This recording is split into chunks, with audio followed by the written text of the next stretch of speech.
La mission en Pérée commence.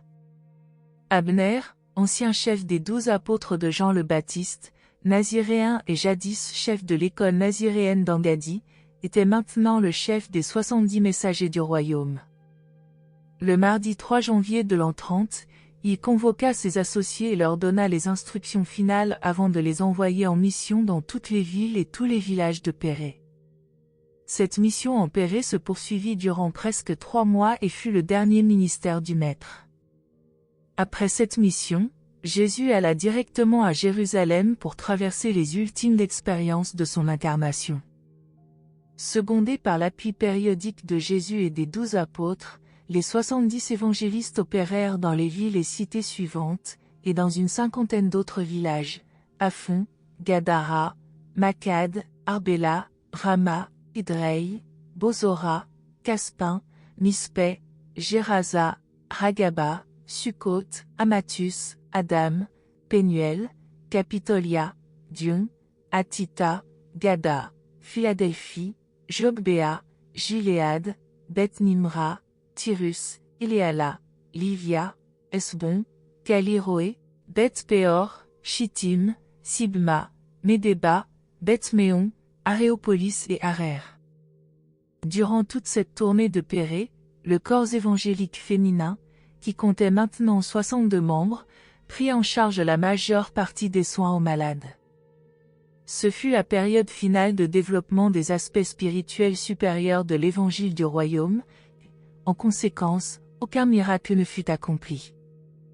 Dans nulle autre région de Palestine les apôtres et les disciples de Jésus ne firent un travail aussi approfondi, nulle part ailleurs, l'enseignement du Maître ne fut accepté aussi généralement par les classes supérieures de citoyens.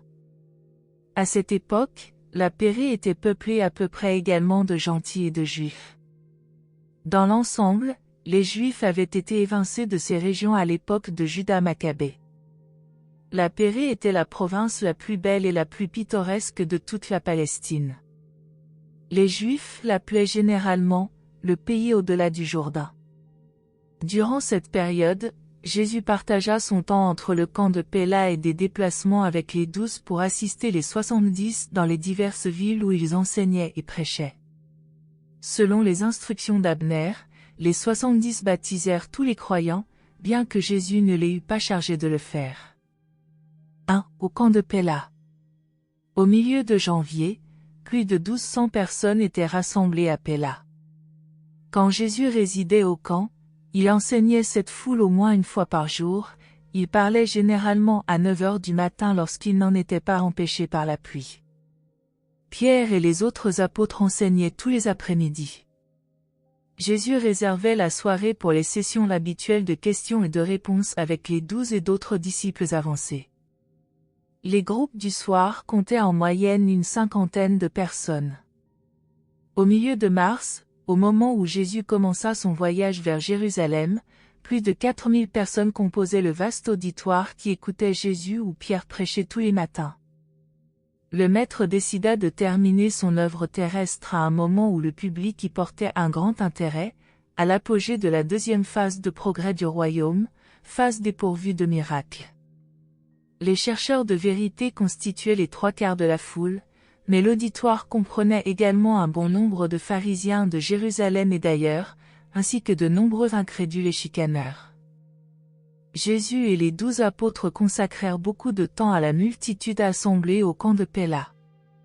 Les 12 ne s'occupèrent que peu ou pas du tout du travail extérieur au camp, ils se bornèrent à s'absenter de temps en temps avec Jésus pour rendre visite aux associés d'Abner.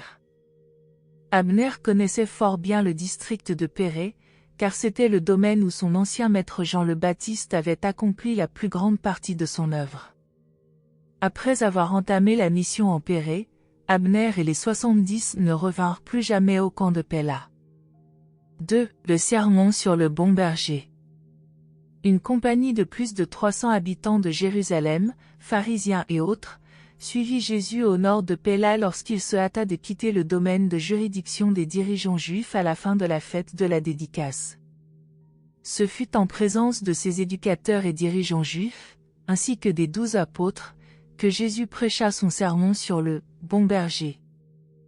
Après avoir discuté familièrement pendant une demi-heure, Jésus, s'adressant à un groupe d'environ 100 personnes, dit : « J'ai bien des choses à vous dire ce soir. Vu que beaucoup d'entre vous sont mes disciples, et quelques autres mes ennemis acharnés, je présenterai mon enseignement sous la forme d'une parabole. Ainsi, chacun de vous pourra prendre pour lui ce que son cœur accueillera. Ce soir, il y a devant moi des hommes disposés à mourir pour moi et pour l'évangile du royaume, plusieurs d'entre eux se sacrifieront ainsi dans les années à venir. Par ailleurs, il y en a d'autres, parmi vous, qui sont esclaves de la tradition, ils m'ont suivi depuis Jérusalem, sous l'égide de leur chef, qui vivent dans les ténèbres et les illusions, ils cherchent à faire mourir le Fils de l'homme. La vie incarnée que je vis actuellement jugera les deux catégories, les vrais bergers et les faux bergers. Si les faux bergers étaient aveugles, ils ne seraient pas coupables de péché, mais vous prétendez voir, vous vous présentez comme des éducateurs en Israël, c'est pourquoi votre péché reste attaché à vous. À l'époque du danger, le vrai berger rassemble son troupeau au bercail pour la nuit. Au lever du jour, il entre au bercail par la porte. Quand il appelle, les brebis connaissent sa voix. Tout berger qui pénètre dans le bercail autrement que par la porte est un voleur et un brigand. Le vrai berger entre au bercail après que le gardien lui a ouvert la porte, et ses brebis, connaissant sa voix, sortent à son appel.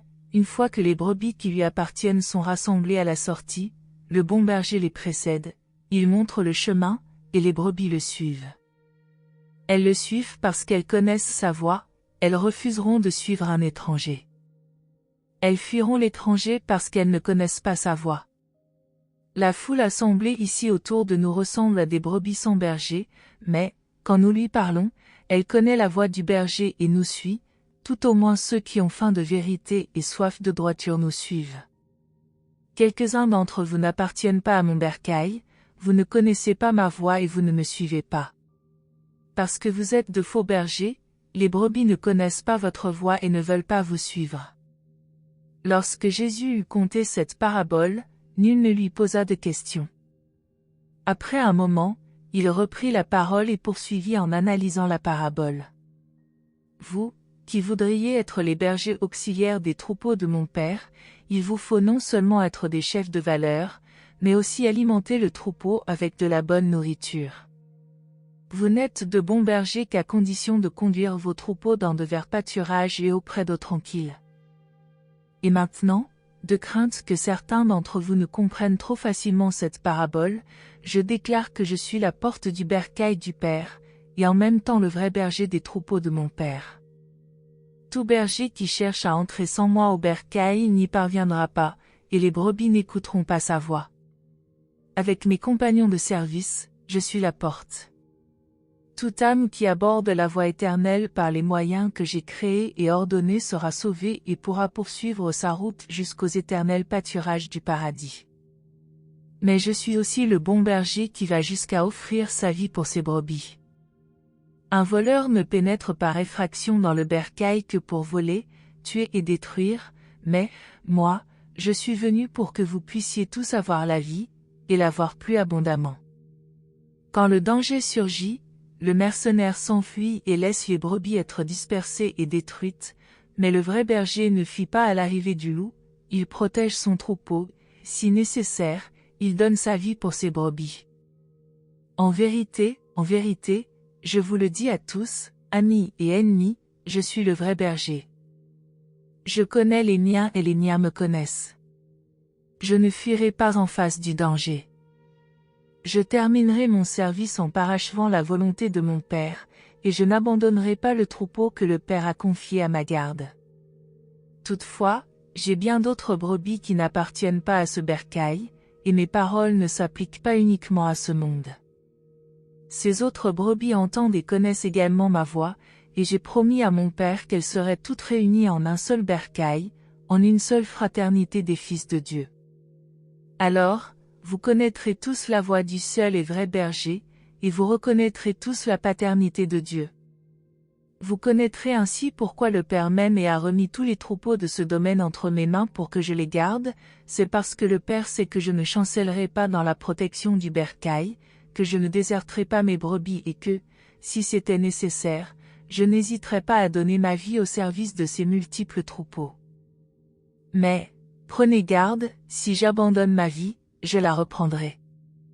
Nul homme et nulle autre créature ne peuvent m'enlever la vie. J'ai le droit et le pouvoir de la donner, et j'ai le même pouvoir et le même droit de la reprendre. Vous ne pouvez comprendre cela, mais j'ai reçu cette autorité de mon Père avant même que ce monde ne fût.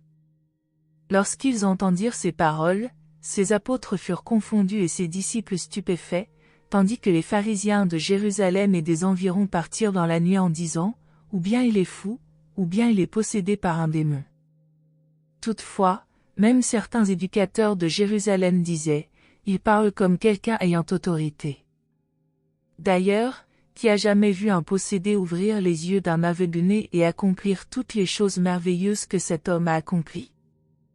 Le lendemain matin, la moitié environ de ces éducateurs juifs confessaient leur croyance en Jésus, tandis que les autres retournaient consternés chez eux, à Jérusalem. 3. Le sermon de sabbat à Péla. À la fin de janvier, l'auditoire de l'après-midi du sabbat comptait presque 3000 personnes. Le samedi 28 janvier, Jésus prêcha le mémorable sermon sur la confiance et l'état de préparation spirituelle. Après des remarques préliminaires de Simon-Pierre, le Maître dit: « Ce que j'ai maintes fois dit à mes apôtres et à mes disciples, je le proclame maintenant à cette foule, méfiez-vous du levain des pharisiens, qui est l'hypocrisie, née des préjugés et nourrie des servitudes de la tradition. Cependant, beaucoup de pharisiens sont honnêtes dans leur cœur, et certains, ici présents, comptent parmi mes disciples. Bientôt, vous comprendrez tous mon enseignement, car il n'y a rien de secret qui ne doive être révélé. Ce qui vous est maintenant caché sera entièrement dévoilé quand le Fils de l'homme aura parachevé sur terre sa mission en incarnation. Bientôt, très bientôt, les choses que nos ennemis projettent maintenant dans le secret et dans l'obscurité seront amenées à la lumière et proclamées sur tous les toits. Mais je vous le dis, mes amis, n'ayez pas peur d'eux quand ils chercheront à détruire le Fils de l'homme. Ne craignez pas ceux qui sont peut-être capables de tuer le corps, mais ensuite n'ont plus aucun pouvoir sur vous. Je vous adjure de ne craindre personne, ni dans le ciel ni sur terre, mais de vous réjouir dans la connaissance de celui qui a pouvoir de vous libérer de toute injustice et de vous présenter irréprochable devant le tribunal d'un univers. Ne vend-on pas 5 passereaux pour 2 deniers? Et cependant, quand ces oiseaux volaient à la recherche de leur subsistance, aucun d'eux n'existe à l'insu du Père, source de toute vie. Pour les gardiens séraphiques, les cheveux même de votre tête sont comptés.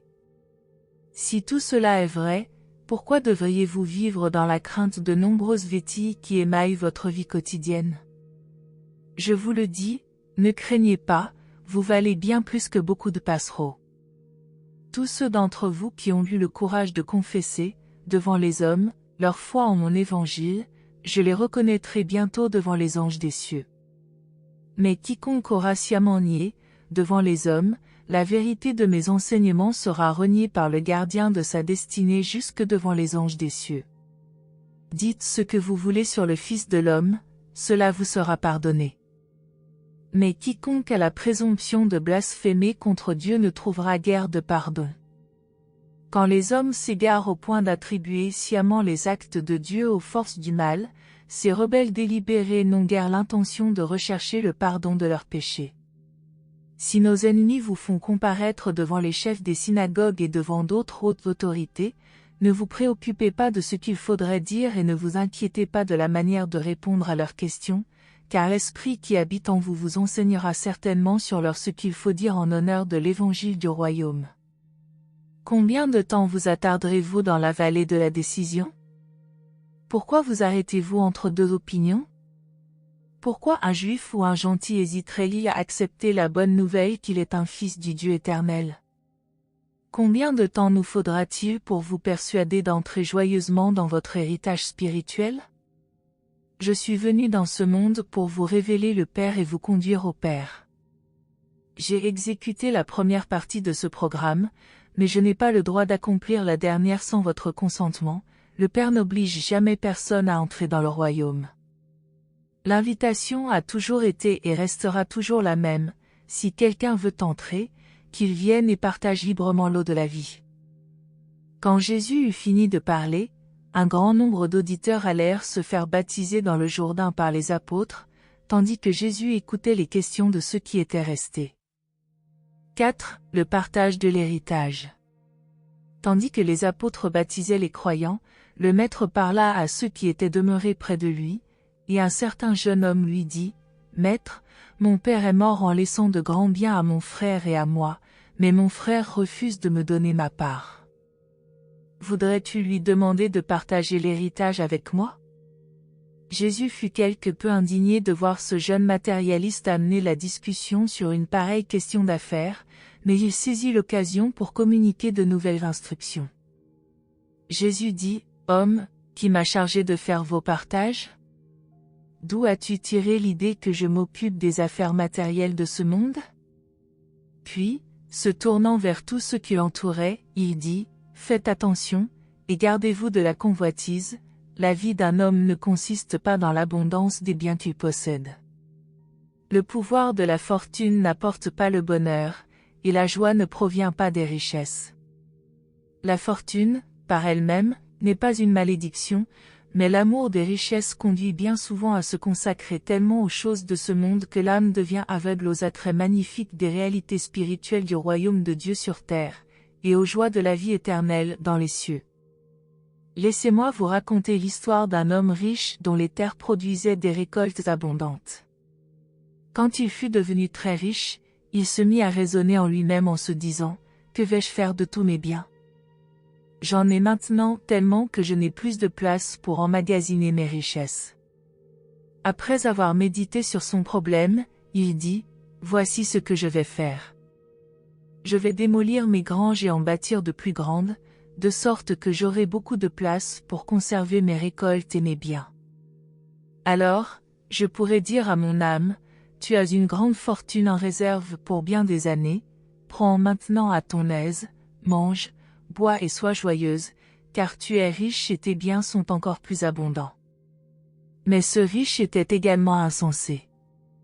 En pourvoyant aux nécessités matérielles de son mental et de son corps, il avait négligé d'accumuler des trésors dans les cieux pour la satisfaction de son esprit et le salut de son âme. Même ainsi, il ne devait pas jouir du plaisir de consommer ses biens thésaurisés, car, le soir même, son âme lui fut redemandée. Cette nuit-là, des brigands entrèrent par effraction dans sa maison pour le tuer. Après avoir pillé ses granges, ils mirent le feu à ce qui restait. Quant à la propriété, que les voleurs ne pouvaient emporter, les héritiers de l'homme riche se battirent entre eux à son sujet. Cet homme avait amassé des trésors pour lui-même sur terre, mais il n'était pas riche au regard de Dieu. Jésus traita ainsi le jeune homme et son héritage, parce qu'il savait que ses difficultés provenaient de sa convoitise. Même si cela n'avait pas été le cas, le Maître ne serait pas intervenu, car il ne se mêlait jamais des affaires temporelles, même de celles de ses apôtres, et encore moins de celles de ses disciples. Lorsque Jésus eut terminé son histoire, un autre homme se leva et lui demanda, « Maître, je sais que tes apôtres ont vendu leurs possessions terrestres pour te suivre, et qu'ils ont tout en commun, comme le pratiquent les Esséniens. Mais tiens-tu à ce que nous tous, qui sommes tes disciples, nous fassions de même ? Est-ce un péché que de posséder une fortune honnête ? » À cette question, Jésus répondit, « Mon ami, ce n'est pas un péché d'avoir une fortune honnête, mais c'est un péché de convertir une fortune de biens matériels en trésors susceptibles d'absorber votre intérêt et de détourner votre affection de la dévotion au but spirituel du royaume. Il n'y a pas de péché à détenir des possessions honnêtes sur terre, pourvu que votre trésor soit au ciel, car là où est votre trésor, là sera aussi votre cœur. » Il existe aussi une grande différence entre la fortune conduisant à la convoitise et à l'égoïsme, et la fortune détenue est dépensée dans un esprit de gérance par ceux qui disposent en abondance des biens de ce monde et contribuent si libéralement à soutenir ceux qui consacrent toutes leurs énergies à l'œuvre du royaume. Beaucoup d'entre vous, ici présents et dépourvus d'argent, sont nourris et logés dans le village de tentes voisins parce que des hommes et des femmes riches et généreux ont remis, à cet effet, des fonds à votre hôte David Zébédée. Mais n'oubliez pas qu'en fin de compte, la fortune n'est pas durable. L'amour des richesses obscurcit trop souvent la vision spirituelle, et même la détruit. Ne manquez pas de reconnaître le danger de voir l'argent devenir votre maître et non votre serviteur. Jésus n'enseigna et n'approuva jamais l'imprévoyance, l'oisiveté, l'indifférence à fournir à sa famille le nécessaire sur le plan matériel, ou le fait de dépendre d'aumônes. Par contre, il enseigna que les affaires matérielles et temporelles doivent être subordonnées au bien-être de l'âme et au progrès de la nature spirituelle dans le royaume des cieux. Ensuite, tandis que la foule descendait vers le fleuve pour assister au baptême, le premier interlocuteur revint s'entretenir en privé avec Jésus, de son héritage, car il estimait que Jésus l'avait traité durement. Après l'avoir écouté de nouveau, le maître dit, « Mon fils, pourquoi laisses-tu échapper l'occasion de te nourrir du pain de vie en un jour comme celui-ci, et t'abandonnes-tu à ta tendance à la convoitise ? Ne sais-tu pas que les lois successorales juives seront appliquées avec justice si tu vas porter ta plainte au tribunal de la synagogue ? Ne vois-tu pas que mon œuvre consiste à m'assurer que tu connaisses ce qui concerne ton héritage céleste ? N'as-tu pas lu dans les Écritures, celui qui devient riche par excès de précaution et de parcimonie reçoit la récompense que voici, il dit, j'ai trouvé le repos, et maintenant je pourrai manger continuellement mes biens, mais il ne sait pas ce que le temps lui apportera, ni qu'il devra laisser toutes ces choses à d'autres quand il mourra. Et n'as-tu pas lu le commandement, tu ne convoiteras pas. Et aussi, ils ont mangé et se sont rassasiés, et ils sont devenus gras, et ensuite ils se sont tournés vers d'autres dieux. As-tu lu dans les psaumes que le Seigneur abhorre les cupides, et que le peu que possède un homme juste vaut mieux que les richesses de beaucoup de méchants? Si ta fortune s'accroît, n'y attache pas ton cœur. As-tu lu le passage où Jérémie dit que le riche ne se glorifie pas dans ses richesses? Ézéchiel a exprimé la vérité en disant, avec leur bouche, ils font montre d'amour, mais leur cœur est attaché à leur gain égoïste. Jésus congédia le jeune homme en lui disant, « Mon fils, quel profit auras-tu à gagner le monde entier si tu perds ton âme ?» Un autre auditeur voisin demanda comment les riches seraient traités au jour du jugement, et Jésus répondit, « Je ne suis venu juger ni les riches ni les pauvres, c'est la manière de vivre des hommes qui les jugera tous. » Quant au reste de ce qui concerne le jugement des riches, toute personne ayant acquis une grande fortune devra répondre au moins aux 3 questions suivantes. 1. Quelle fortune as-tu accumulée? 2. Comment l'as-tu acquise? 3. Quel emploi en as-tu fait? Ensuite, Jésus se retira dans sa tente pour s'y reposer un moment avant le repas du soir. Quand les apôtres eurent fini de baptiser, ils vinrent aussi et auraient voulu s'entretenir avec lui des richesses sur terre et du trésor au ciel, mais le maître dormait. 5. Conférence aux apôtres sur la richesse. Ce soir-là après le souper, lorsque Jésus et les 12 apôtres se réunirent pour leur conférence quotidienne, André demanda, « Maître, pendant que nous baptisions les croyants, tu as longtemps parlé à la foule attardée, et nous n'avons pas entendu ce que tu as dit. Voudrais-tu le répéter à notre intention ?» En réponse à la requête d'André, Jésus dit, « Oui André, je vais vous parler de ces questions de fortune et de moyens d'existence, mais ce que je vous dirai, à vous mes apôtres, devra différer quelque peu des paroles adressées aux disciples et à la multitude. En effet, vous avez tout quitté, non seulement pour me suivre, mais pour recevoir l'ordination d'ambassadeur du royaume. Vous avez déjà plusieurs années d'expérience et vous savez que le Père, dont vous proclamez le royaume, ne vous abandonnera pas.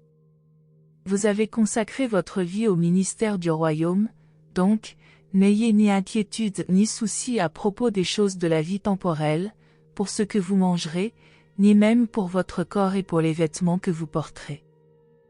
Le bien-être de l'âme vaut plus que la nourriture et la boisson, le progrès en esprit transcende de loin le besoin de vêtements. Si vous êtes tenté de mettre en doute la sécurité de votre pain quotidien, considérez les corbeaux, ils ne sèment ni ne récoltent, ils n'ont ni entrepôt, ni grenier, et cependant le Père procure de la nourriture à tous ceux d'entre eux qui la cherchent. Combien vous valez plus que beaucoup d'oiseaux? En outre, toute votre anxiété ou les doutes qui vous rongent ne peuvent rien faire pour satisfaire vos besoins matériels. Qui d'entre vous, par son inquiétude, peut ajouter une largeur de main à sa stature ou un jour à sa vie? Puisque ces questions ne dépendent pas de vous, pourquoi réfléchissez-vous avec anxiété à ces problèmes? Considérez les lys et comment ils croissent, ils ne travaillent ni ne filent, et cependant je vous dis que, dans toute sa gloire, Salomon lui-même n'a pas été vêtu comme l'un d'eux. Si Dieu revêt ainsi l'herbe des champs, qui aujourd'hui est vivante et demain sera coupée et jetée au feu, combien mieux vous vêtira-t-il, vous, les ambassadeurs du royaume céleste. Homme de peu de foi. Quand vous vous consacrez de tout cœur à proclamer l'évangile du royaume, vous ne devriez pas avoir de pensée de doute sur la subsistance de vos personnes ou des familles que vous avez abandonnées.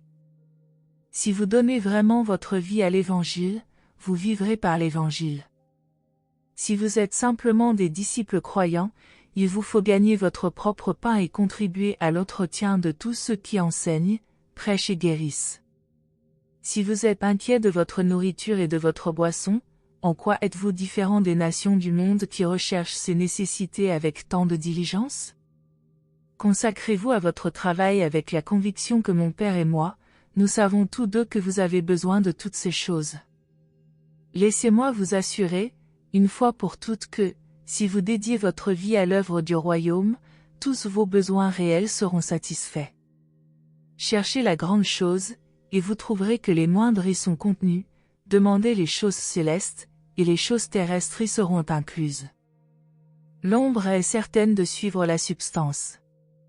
Vous n'êtes qu'un petit groupe, mais, si vous avez la foi, si la peur ne vous fait pas trébucher, je déclare que le bon plaisir de mon Père est de vous donner ce royaume.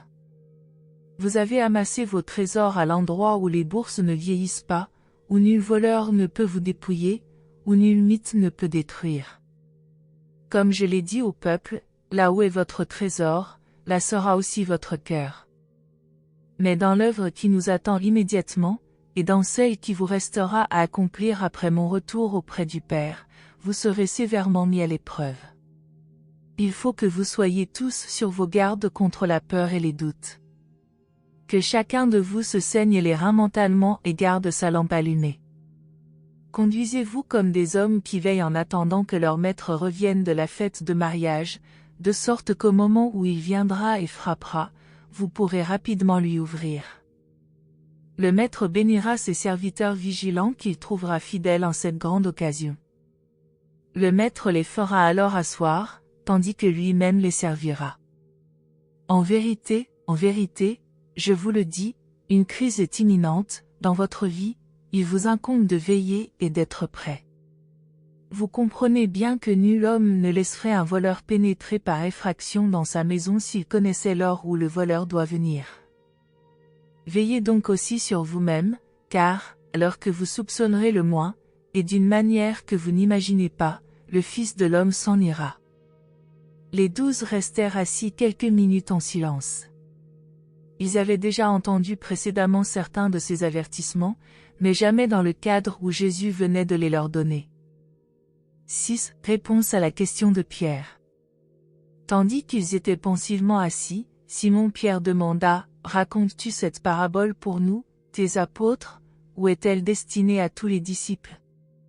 Jésus répondit, « À l'heure de l'épreuve, l'âme de l'homme est révélée, l'épreuve dévoile ce qu'il y a réellement dans le cœur. Quand un serviteur est éprouvé et qualifié, alors le maître de la maison peut l'établir sur sa maisonnée et s'en remettre en sécurité à ce fidèle intendant du soin de veiller à la nourriture et aux besoins de ses enfants. De même, je saurai bientôt à qui je peux confier le bien-être de mes enfants après mon retour auprès du Père. Tout comme le maître de maison confiera, au serviteur fidèle et éprouvé, les affaires de sa famille, moi aussi j'élèverai, dans les affaires de mon royaume, ceux qui supporteront les épreuves de cette heure. Mais, si le serviteur est indolent et commence à dire dans son cœur, « Mon maître retarde son retour », s'il commence à maltraiter les autres serviteurs, et à manger et à boire avec les ivrognes, alors, le maître arrivera à un moment où le serviteur ne s'y attendra pas et, le trouvant infidèle, il le chassera dans la disgrâce. Vous ferez donc bien de vous préparer pour le jour où vous serez visité à l'improviste et d'une manière inattendue. Souvenez-vous qu'il vous a été beaucoup donné. Il vous sera donc beaucoup demandé. De terribles épreuves sont imminentes pour vous. Il faut que je subisse un baptême, et je reste sur mes gardes jusqu'à ce qu'il soit accompli. Vous prêchez la paix sur terre, mais ma mission n'apportera pas la paix dans les affaires matérielles des hommes, du moins pas avant un certain temps. Si 2 membres d'une famille croient en moi et si 3 autres rejettent l'Évangile, il n'en peut résulter qu'une division. Amis, parents et personnes chéries sont destinés à se dresser les uns contre les autres à cause de l'Évangile que vous prêchez. Il est vrai que chaque croyant jouira dans son cœur d'une grande paix durable, mais la paix sur terre ne viendra pas avant que tous les hommes ne soient prêts à croire et à entrer dans leur glorieux héritage de filiation avec Dieu. Malgré cela, allez, dans le monde entier, proclamez cet évangile à toutes les nations, à chaque homme, à chaque femme et à chaque enfant. Ainsi se termina une journée de sabbat active et bien remplie. Le lendemain matin, Jésus et les 12 s'en allèrent dans les cités du nord de la Pérée pour s'entretenir avec les 70 qui travaillaient dans ces régions sous la supervision d'Abner. Merci de nous avoir rejoints aujourd'hui, et je vous retrouve bientôt pour une nouvelle exploration passionnante.